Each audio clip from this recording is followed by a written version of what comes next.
la izquierda y la derecha chilena frente al proceso constituyente. Importante tema, lo abordamos desde el punto de vista del periodo que corresponde a 1970 hasta la actualidad. ¿Por qué en esa fecha? Pues en 1970 asume la presidencia de la República Salvador Allende.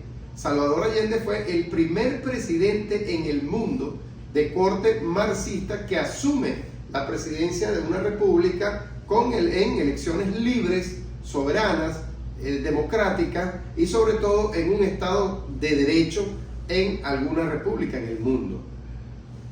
Su periodo abarcó 1970 hasta el 11 de septiembre de 1973, fecha en la cual Augusto Pinochet al frente dieron un golpe militar contra el gobierno constitucional de Salvador Allende y por supuesto se instaló una junta militar de gobierno que posteriormente legitimó a Augusto Pinochet como presidente de la República Chilena. Un gobierno de extrema derecha, de corte neoliberal, que por supuesto se oponía completamente a lo que era el gobierno socialista de Salvador Allende. Allí comenzó el origen de la debacle y de la pelea entre la izquierda y la derecha chilena. Una vez que se consuma el golpe militar por Augusto Pinochet, de corte de extrema derecha, comienza entonces la persecución a la disidencia, ilegalización de partidos, de sindicatos, la economía presenta una leve mejoría, pero por supuesto se restringen libertades, se violan derechos humanos y eso se mantiene hasta 1980, cuando nuevamente en plebiscito se vota por una nueva constitución que propone por supuesto la Junta Militar y es aprobada y promulgada por Augusto Pinochet en 1980. Luego él permitía o quería que le permitiese la constitución ir ratificándose durante un largos periodos al frente de la presidencia, pero en 1988 él se somete a un plebiscito que era el mecanismo que tenía la constitución chilena y que conserva hoy día para hacer este tipo de consulta y por supuesto el pueblo le niega la posibilidad en 1988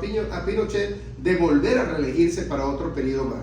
Es cuando entonces se hacen elecciones democráticas libres y gana las elecciones Patricio Aylwin Azócar de corte pues, o de tendencia o de ideología socialista e izquierdista, y por supuesto el gobierno entre 1990 y 1994 con el Partido Demócrata Cristiano.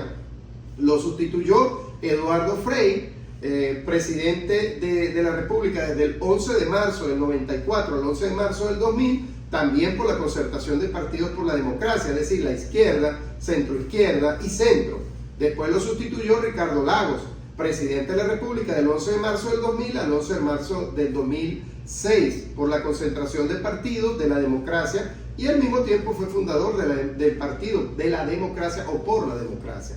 Luego viene Michelle Bachelet, abiertamente izquierdista, pero también representante de la coalición que correspondía a la concertación de partidos por la democracia.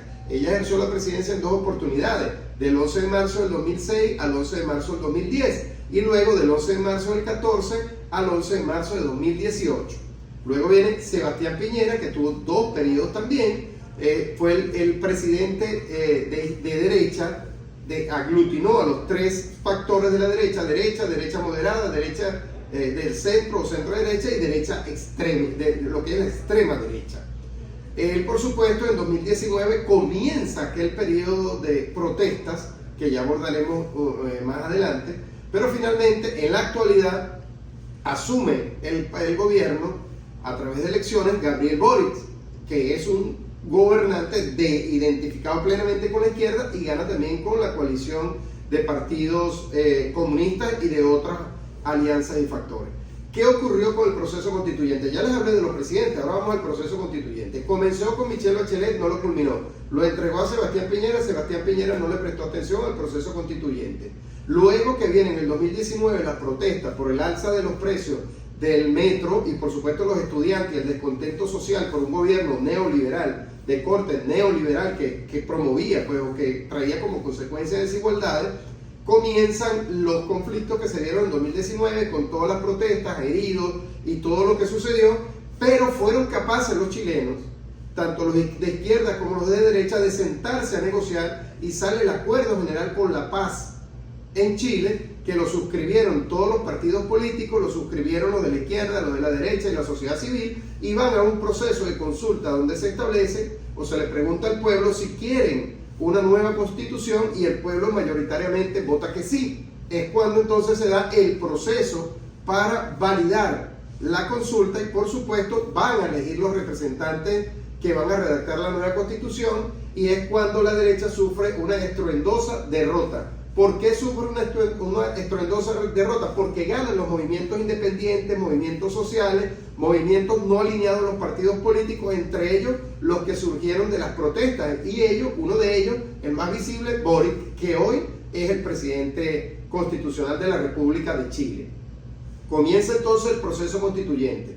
Pero ¿qué ocurre luego? La popularidad del presidente se vino abajo, los movimientos independientes todos no tenían una visión clara de lo que tenían, sino visiones individualistas, y cada uno quería promover su posición personal, mientras que la derecha, astutamente, aun cuando había perdido la composición de quienes iban a redactar la Constitución, promovió, patrocinó, orquestó y diseñó una campaña para negar la Constitución, aduciendo, pues, entre otras cosas, que era una constitución que arrebataría derechos a los grandes empresarios, a lo que denominamos la élite, y que además robaría derechos a los trabajadores, que promovería la expropiación y un conjunto de cosas.